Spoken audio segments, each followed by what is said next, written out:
अच्छा, इसमें हम देखेंगे कि एक आर्टिकल में कितने पार्ट्स होते हैं और उनकी क्या क्या लंबाई लेंथ होती है, उनकी स्पेसिफिकेशंस क्या है, और अगर आपके पास एक थीसिस मौजूद है तो उसमें से आर्टिकल कैसे निकालेंगे। तो सबसे पहले तो टाइटल है, ये थीसिस से थोड़ा सा मॉडिफाई कर लें तो वो बेहतर है, अदरवाइज वही भी रह सकता है।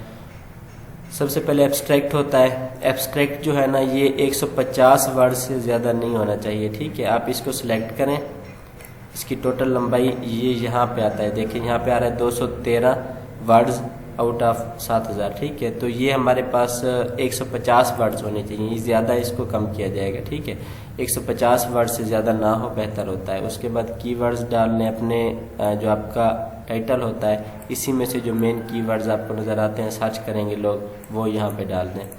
इंट्रोडक्शन है, उसके बाद इंट्रोडक्शन 1 पेज या आधे पेज से थोड़ा सा ज़्यादा हो जाए तो इतना काफ़ी होता है, ठीक है। ये अपने थीसिस में से जो आपको मेन चीज़ नज़र आती है उसको इंट्रोडक्शन में आप डाल लें, उसके इंट्रोडक्शन में से।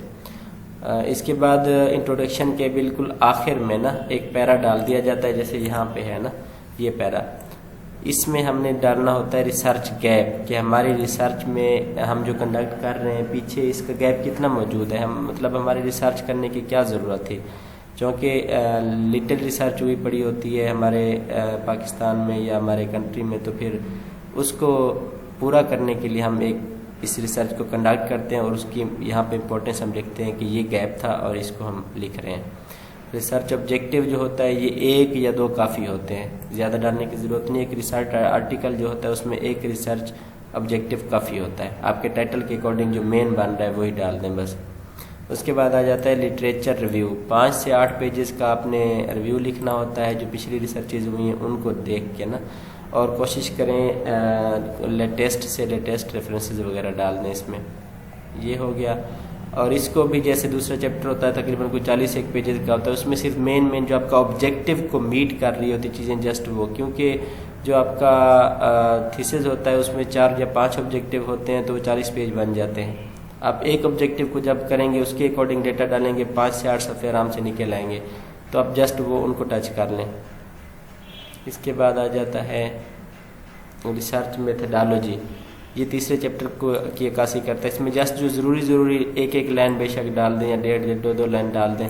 Design, population, sample, sampling, research tool कैसे है और डेटा कलेक्शन कैसे की है ना, उनको जस्ट एक ओवरव्यू दे दें अपना। और उसके बाद एनालिसिस आ जाता है, जैसा कि चौथा चैप्टर होता था वहाँ पे।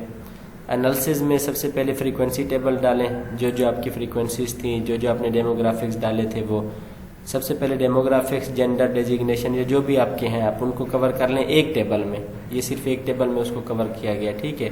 और इसके नीचे डिस्क्रिप्शन आप 2, 4, 5 लाइनों की डालना चाहें तो वो डाल सकते हैं, अच्छी बात है। नहीं डालते भी तो एक्सेप्ट हो जाता होता है। दूसरी जो टेबल होती है वो आपके मेन जो ऑब्जेक्टिव है उसको कवर कर रही होती है। जो क्वेश्चन एयर होता है ना, उसमें आपका एक पार्ट भी हो सकता है, 2 पार्ट्स भी हो सकते हैं, या जितने आपको सूटेबल लगते हैं। इसमें 2 पार्ट्स थे तो इसकी 2 टेबल्स हैं और उनकी फ्रीक्वेंसी है आगे सारी, ठीक है। तो नेक्स्ट इसके बाद वही आता है डेमोग्राफिक्स के अकॉर्डिंग आपके जो भी टी टेस्ट और अनोवा टेस्ट बन रहे हैं आप वो डाल लें और उनकी इंटरप्रिटेशन डाल लें। और इसके बाद जैसे 5वां चैप्टर होता है उसमें फाइंडिंग्स है, आप तकरीबन हाफ एक पेज की फाइंडिंग डाल दें। उसके बाद डिस्कशन आ जाता है। डिस्कशन में आप वो जो आपकी फाइंडिंग्स हैं उन्हीं को डिस्कस करते हैं कि लेटेस्ट रिसर्चेज के मुताबिक फ़लाँ बंदे ने, जैसे मतलब इसमें एटलीस्ट आप ये देख लें 2 रेफरेंसेस ज़रूरी हैं। अब किसी बंदों का रेफरेंस कोट करने हैं कि हमारी जो फाइंडिंग्स थी फ़लाँ ईयर में उसकी भी ये फाइंडिंग्स थी या नहीं थी, तो उसके हमारी अकॉर्डिंग है या उसकी निगेशन कर रही है, जो भी है आप उसको डिस्कस करते हैं। कंक्लूजन है, कंक्लूजन में आप हाफ पेज का पैराग्राफ डाल दें या जितना आपको मुनासिब लगता है कि जो आपने कंक्लूड किया है at the base of findings and discussion, आप वो डाल दें। और रिकमेंडेशन 1 या 2 भी काफ़ी होती है। आप 1 या 2 अपने थीसिस अपने रिसर्च आर्टिकल के अकॉर्डिंग आप उसमें रिकमेंडेशन डाल दें और रेफरेंसेस को अल्फ़ाबेटिकली अरेंज करके उनको ऐसे ठीक कर लें। तो ये हमारा रिसर्च आर्टिकल इतना ही होता है और इसको आप थीसिस से आराम से कॉपी पेस्ट कर सकते हैं अगर आपके पास मौजूद है। अगर नहीं है तो फिर आप गूगल स्कॉलर की और रिसर्चेज वगैरह की हेल्प लेके आप कर सकते हैं। Thank you.